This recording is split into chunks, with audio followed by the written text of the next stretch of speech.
তোর রবের কাছ থেকে তুই প্রোটেকশন পেয়ে গেলি, আজকে শেষ, কালকে ধরবো তরে, কালকে ধরবো, আজকে শেষ।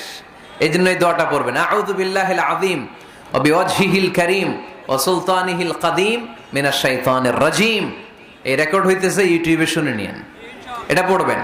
এরপরে নবীর একটা সালাম দিবেন, আসসালামু আলাইকা আইয়ুহান নবী ওয়া রাহমাতুল্লাহি ওয়া বারাকাতুহু। তারপরে ডান পা দিয়ে ঢুকবো আমরা। মসজিদে ঢোকার সময় কোন পা? সবাই বলেন, আরো জোরে, মনে থাকবে, ভুল হবে না তো?